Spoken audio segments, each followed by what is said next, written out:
Hello विद्यार्थी मित्रों, ધોરણ 8 में संख्याओं विषे तमे अभ्यास करीने आव्या छो।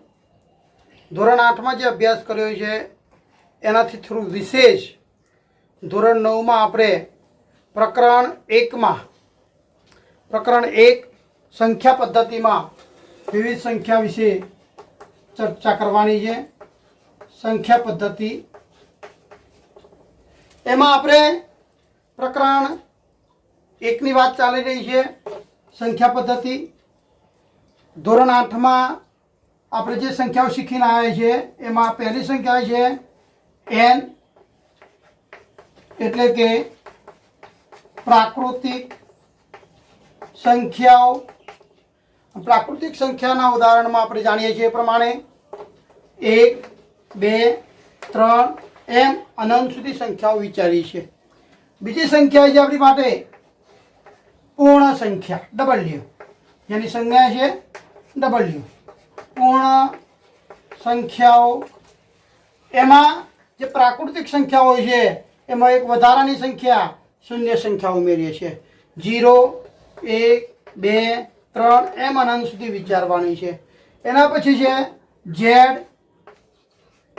पूर्णांक संख्याओं। पूर्णांक संख्याओं एटले के आखी संख्याओं।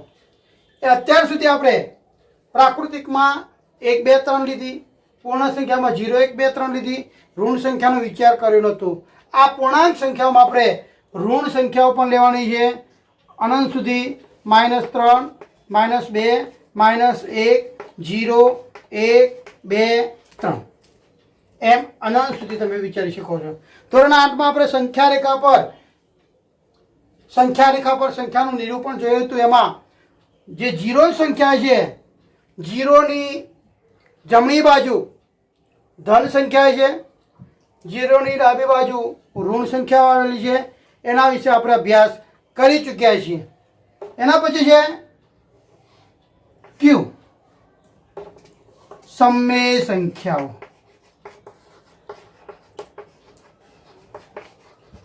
સમમેય સંખ્યા એટલે તમે ધોરણ 8 में पूर्णांक अपूर्णांक नी चर्चा करी है। ए ज अहींया छे -3 -5 દુત્યાંશ -2 -3 દુત્યાંશ -1 દુત્યાંશ 0 1 દુત્યાંશ 1 3 દુત્યાંશ 2 5 દુત્યાંશ एम अनंत सुधी संख्या विचारवानी है। तो क्यू सममेय संख्याओं, प्राकृतिक पूर्ण पूर्णांक सममेय संख्याओनी चर्चा करी है आपणे। हवे आ सममेय संख्या में आपणे वधु थोड़ी चर्चा करवानी है।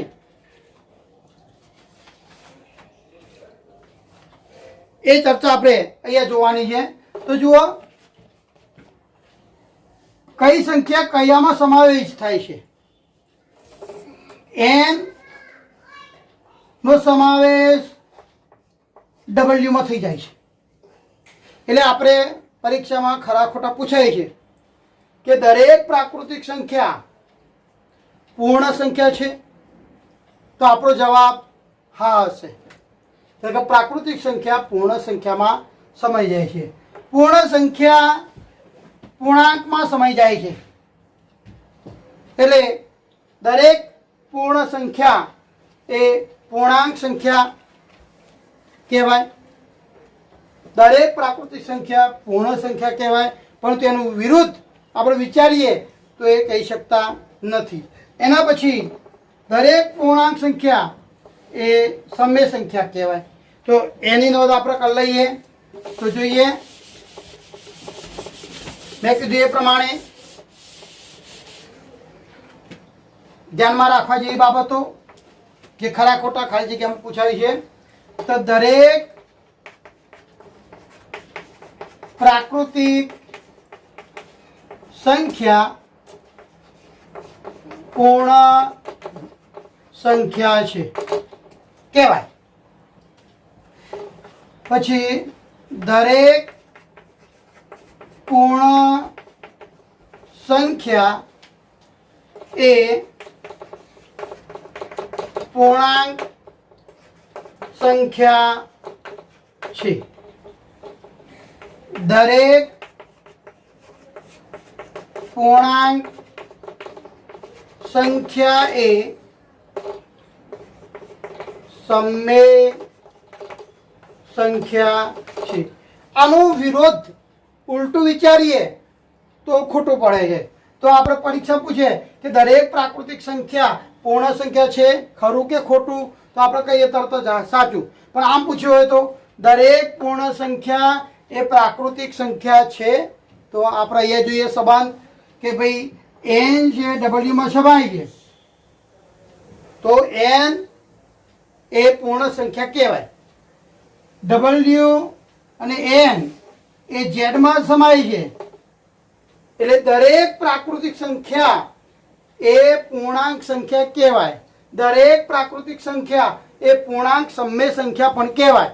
એટલે એ પ્રમાણે વિચારીએ તો પ્રાકૃતિક સંખ્યા પૂર્ણ સંખ્યા પણ કહેવાય, પૂર્ણાંક સંખ્યા પણ કહેવાય અને સમમેય સંખ્યા પણ કહેવાય. દરેક પૂર્ણ સંખ્યા પૂર્ણાંક સંખ્યા કહેવાય, દરેક પૂર્ણ સંખ્યા સમમેય સંખ્યા પણ કહેવાય, દરેક પૂર્ણાંક એ સમમેય સંખ્યા કહેવાય. પણ આવું વિરુદ્ધ વિચારીએ તો વિરુદ્ધ સાચું પડતું નથી. દરેક સમમેય સંખ્યા એ પૂર્ણ સંખ્યા કહેવાય, ના કહેવાય, પ્રાકૃતિક કહેવાય, ના કહેવાય. તો એ પ્રમાણે વિચારવાનું છે, ધ્યાન રાખજો. હવે આપણે જે વિચારવાનો પ્રશ્ન છે, સમમેય સંખ્યાની વાત કરીએ છીએ. સમમેય સંખ્યા એટલે અપૂર્ણાંક. આપણે 1/2 લઈએ, 1/2 ને સમાન સમમેય સંખ્યાઓ વિચારવી હોય તો જુઓ, 4 અષ્ટમાંશ, 14 28 અંશ, 16 32 અંશ. આપણે ધોરણ 8માં અપૂર્ણાંકનું અતિ સંક્ષિપ્ત રૂપ આપવાનું આગળના ધોરણમાં શીખી ગયા છે. તો જુઓ 4 ગુણ્યા 1, 4 ગુણ્યા 2 છેદમાં, તો 4 4 જતા રહ્યા તો વધ્યા કેટલા? 1/2. 14 7 ગુણ્યા 2, 7 ગુણ્યા 2 ગુણ્યા 2, 2 2 જ્યાં વધે વધ્યા કેટલા? બરાબર 1/2. 16 ગુણ્યા 1 અને 16 ગુણ્યા 2, 16 જતા રહ્યા વધ્યા કેટલા? 1/2. જો દરેકનો જવાબ કેટલો આવે છે? 1/2. એટલે આપણે જે સંખ્યાનો અતિ સંક્ષિપ્ત રૂપ આપીએ અને એનો જવાબ 1/2 આવે એના આપણે સમાન સમમેય સંખ્યાઓ તરીકે ઓળખીશું. હવે આગળ વિચારીએ સમમેય સંખ્યા કોણ કેવી?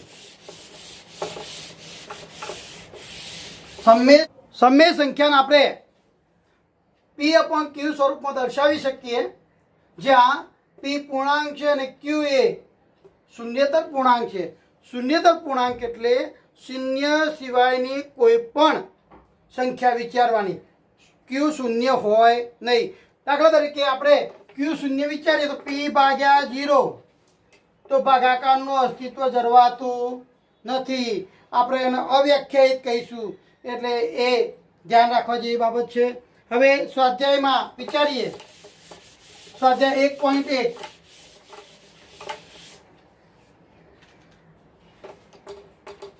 સ્વાધ્યાય 1.1 એમાં એક્ઝામ્પલ પહેલો છે તમને, શું શૂન્ય એ સમમેય સંખ્યા છે? તમને પ્રશ્ન પૂછાય, શું શૂન્ય એ સમમેય સંખ્યા છે? જો હા તો તેને P/Q સ્વરૂપમાં દર્શાવો. દાખલા નંબર 1 તમારા સ્વાધ્યાયનો છે. P પૂર્ણાંક અને Q સ્વરૂપમાં દર્શાવી વાત છે.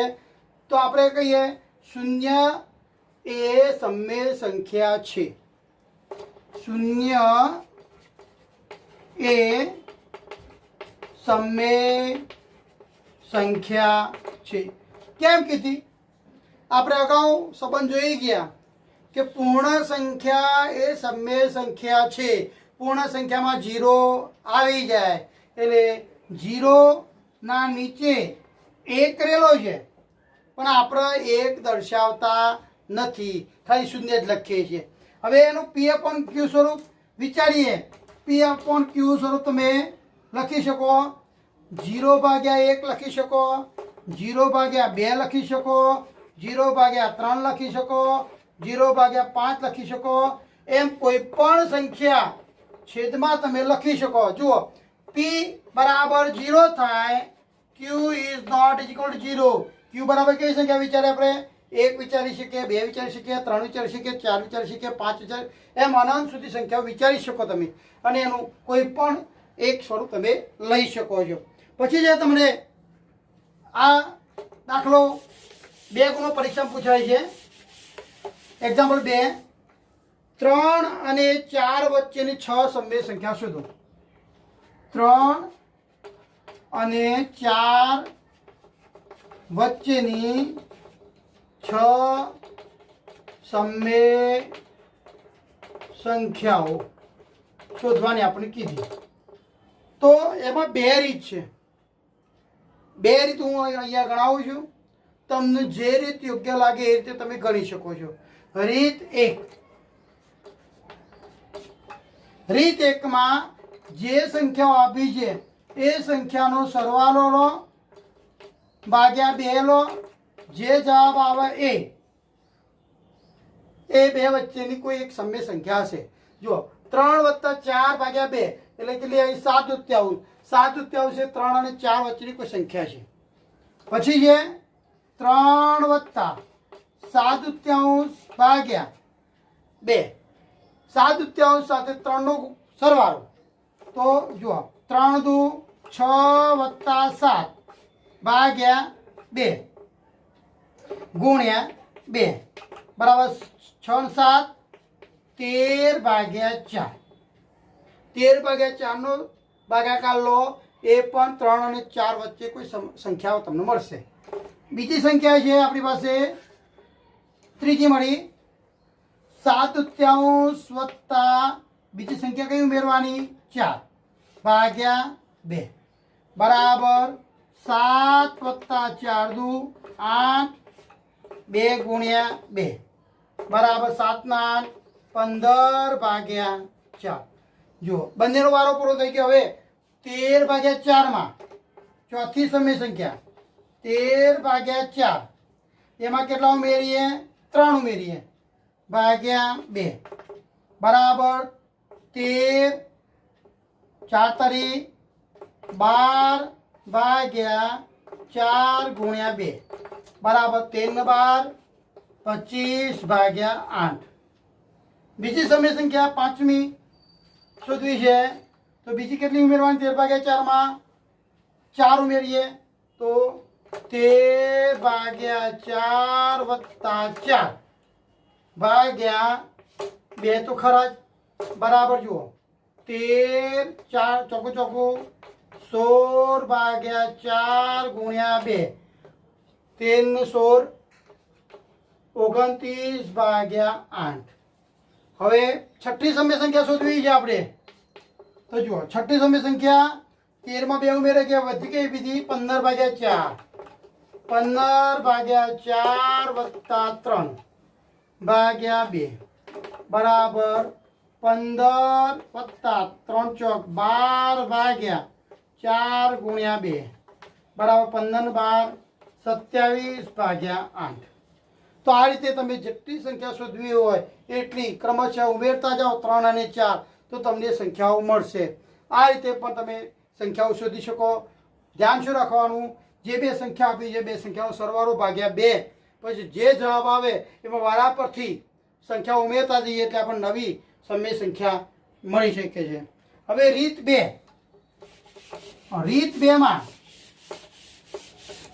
જે સમય સંખ્યા શોધવાની છે આપણે એ સમય સંખ્યાને કરતા વધુ 1 ઉમેરી દઈએ એટલે આપણે સમય સંખ્યા કેટલી શોધવાની છે? 6. તો આપણે 3 અને 4 ના છેદમાં 6 + 1 બરાબર 7 લેવા પડે અને 7 લેતા આપણે 3 ને સમાન સમય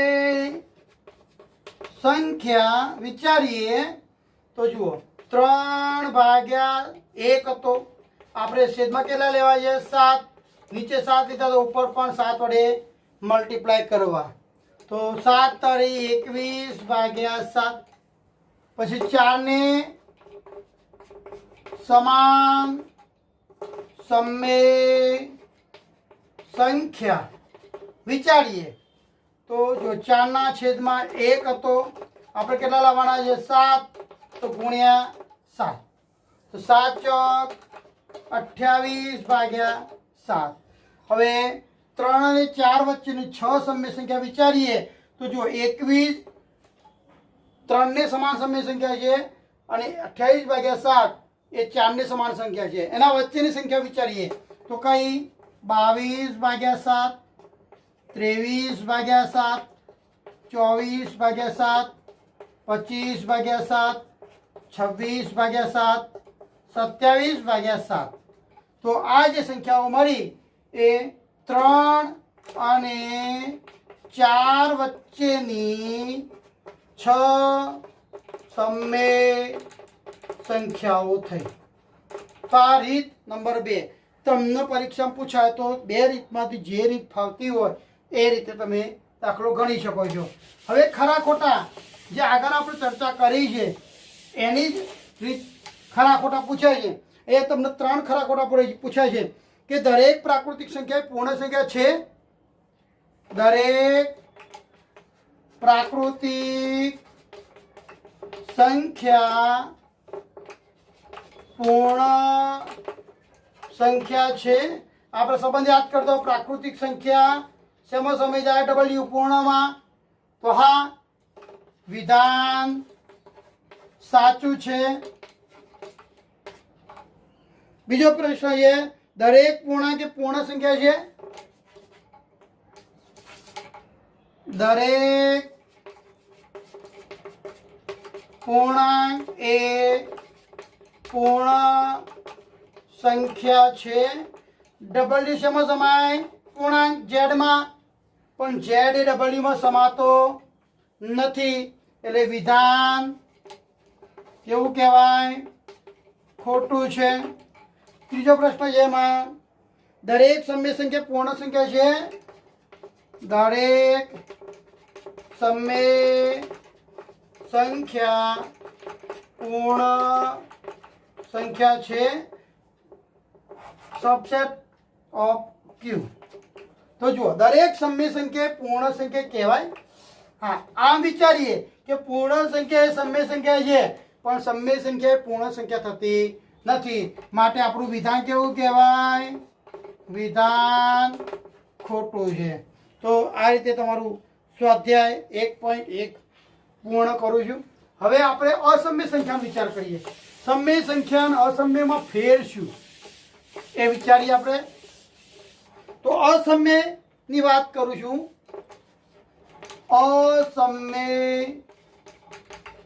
સંખ્યાઓ આપણે ધોરણ 8 સુધીમાં જે ચર્ચા કરી છે એમાં આપણે કેટલીક સંખ્યાઓ આમ વર્ગમૂળમાં લખતા, વર્ગમૂળમાં 2, વર્ગમૂળમાં 3, વર્ગમૂળમાં 5, વર્ગમૂળમાં 7. આ સંખ્યાનું વર્ગમૂળ નીકળતું નથી અને આવી સંખ્યાને આપણે સમય સંખ્યાઓ કીધી છે. અને આવી સંખ્યાને આપણે સમય સંખ્યાઓ સમજવા પ્રયત્ન કર્યો છે. હવે તમારા જે આ બધી સંખ્યાઓ છે વર્ગમૂળમાં 2, વર્ગમૂળમાં 3, વર્ગમૂળમાં 5, વર્ગમૂળમાં 7, એ સંખ્યાઓના થિયોરડ હશે. સ્પેલિંગ છે એનું થિયોડોરસ.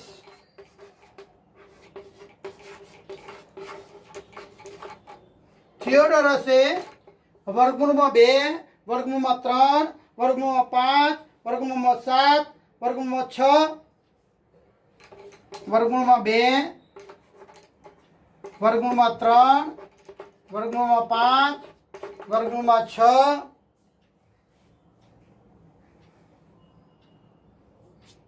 વર્ગમૂળમાં 7 વર્ગમૂળમાં 10 વર્ગમૂળમાં 11 એનું સમય સંખ્યાઓ કીધી છે 13 વર્ગમૂળમાં 13 વર્ગમૂળમાં 14 વર્ગમૂળમાં 15 આ અને વર્ગમૂળમાં 17 થિયોડોરસ નામનો ગણિતશાસ્ત્રી છે એ ગણિતશાસ્ત્રી વર્ગમૂળમાં 2 વર્ગમૂળમાં 3 વર્ગમૂળમાં 5 વર્ગમૂળમાં 6 7 વર્ગમૂળમાં 10 વર્ગમૂળમાં 11 વર્ગમૂળમાં 13 વર્ગમૂળમાં 14 વર્ગમૂળમાં 15 અને વર્ગમૂળમાં 17 એનું સમય સંખ્યા કીધી છે એને અસમય સંખ્યા તરીકે એની ઓળખાણ આપી છે. આ બધી સંખ્યાઓ કેવી છે?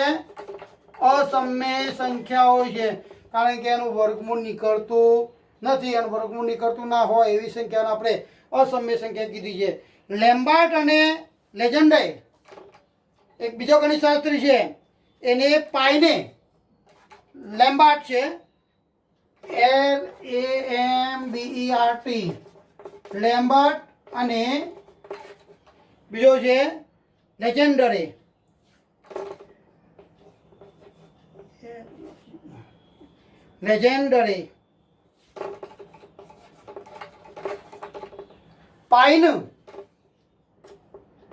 પાઈ આપણે વર્તુળમાં 2πr એટલે પાઈનું કેવો કીધો છે?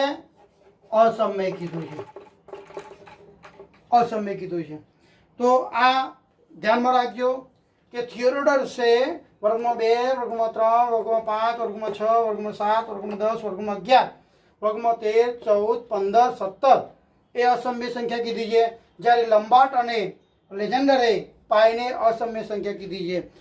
સૌથી અગત્યનું હવે આપણે જે સમજવું છે એ પાયથાગોરસ પ્રમેય. તમે ધોરણ 8માં પાયથાગોરસનો અભ્યાસ કરી ચૂક્યા છો, તો પાયથાગોરસ પ્રમેય છે શું? પરીક્ષામાં 1 ગુણમાં પૂછાય છે. પાયથાગોરસ પ્રમેય એના શબ્દો આ પ્રમાણે છે કે કાટકોણ ત્રિકોણમાં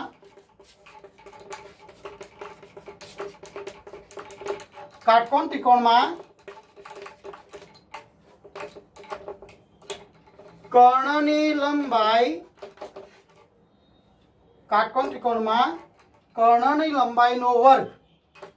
કર્ણની લંબાઈનો વર્ગ એ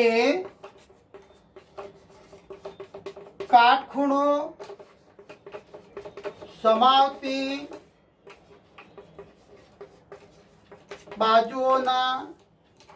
બાજુઓની લંબાઈઓના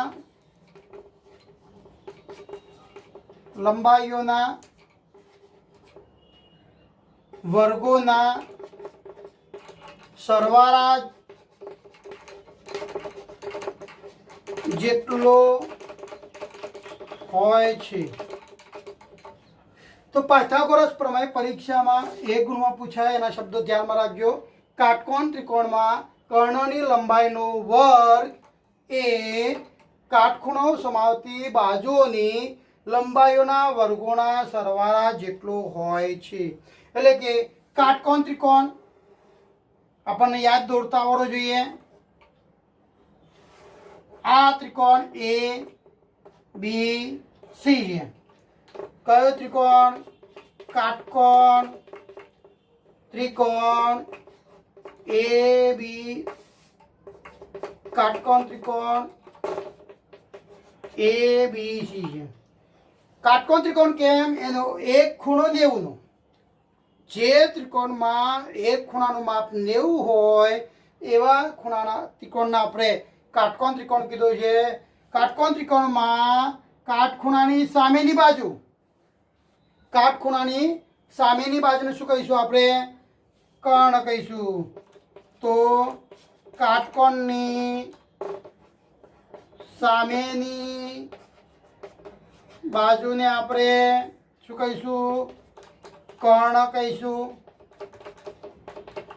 હવે શબ્દો કર્ણ એસી એટલે કાટકોણ ત્રિકોણમાં કર્ણની લંબાઈનો વર્ગ એસી નો વર્ગ બરાબર કાટખૂણો સમાવતી બાજુઓ એબી અને એસી એબી અને બીસી ના વર્ગોના સરવાળા જેટલું એટલે AB square plus BC square. તો આ થયું આપણે પાયથાગોરસ પ્રમેય. પરીક્ષામાં પૂછાય તો 1 ગુણનું. અને આના આધારિત આપણે અસમ્ય સંખ્યાઓનું નિરૂપણ સંખ્યા રેખાઓ પર વર્ગ કુંતલની રીતે કરવાનું છે. એ વર્ગમૂળમાં 2, વર્ગમૂળમાં 3, વર્ગમૂળમાં 5 ને વર્ગ કુંતલની રીતે સંખ્યા રેખા પર દર્શાવવાની વાત આપણે કરવાની છે. તો વર્ગ કુંતલની રીતે દર્શાવવા માટે આપણે પાયથાગોરસ પ્રમેયને સમજ્યા છે. તે પાયથાગોરસ પ્રમેયનો ઉપયોગ કરવાનો છે. તો પહેલા સંખ્યા રેખા ઉપર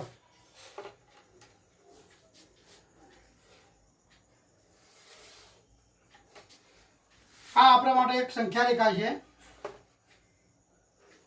આ ઓ બિંદુ છે. અહીંથી 1 એકમ અંતર, 1 એકમ એટલે આશરે તમારે બધું માપ એક સરખું જળવાઈ જવું જોઈએ. આ બિંદુ એ લો અહીંયા. આ એ બિંદુએ 90 અંશનો ખૂણો બને એ રીતે કામ કરવાનું છે.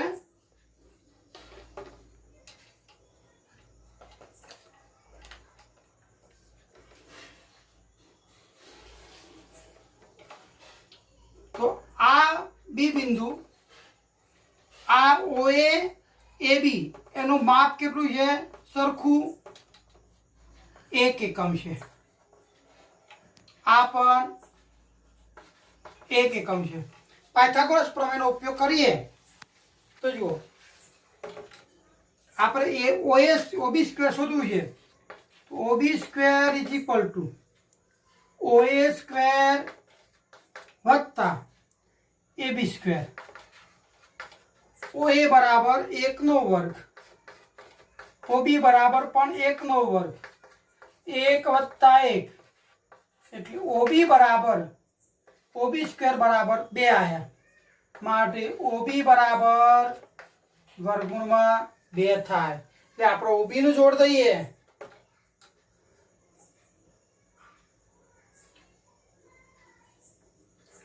એ આ વર્ગમૂળમાં 2 થયું. હવે આપણને વર્ગમૂળમાં 3 કે વર્ગમૂળ 2 આવે તો આટલું જ કરવાનું.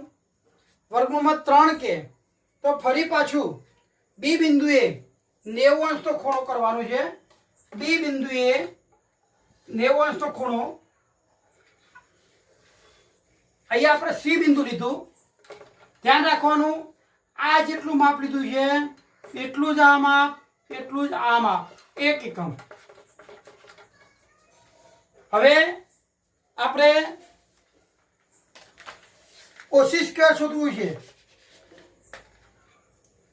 ઓસી સ્ક્વેર બરાબર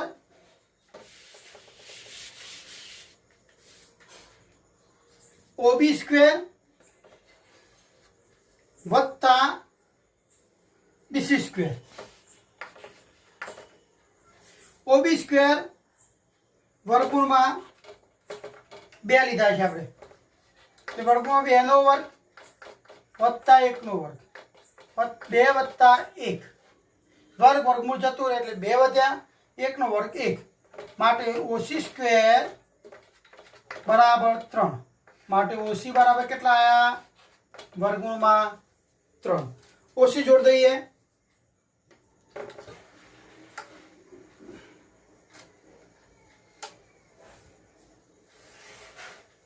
આ વર્ગમૂળમાં 3 થયું. હવે આપણને વર્ગમૂળમાં 5 કે છે. આ વર્ગમૂળમાં 3 સુધી તો કામ કરવાનું જ. આગળ વર્ગમૂળ 5 કરવા માટે ફરી સી બિંદુએ આપણે 90 અંશના ખૂણે કામ કરીશું. ફરી એક સીધી રેખા દોરીએ જ્યાં સી બિંદુએ 90 અંશનો ખૂણો થાય. આ જે થયું એ થશે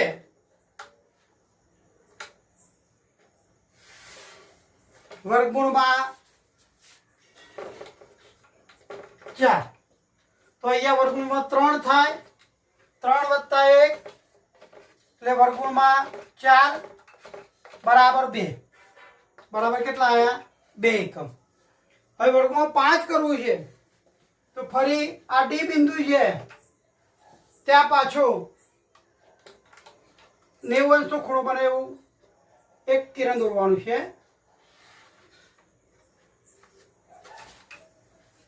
આ ઈ બિંદુ અહીંયા ઓઈ જોડ દઈએ આપણે।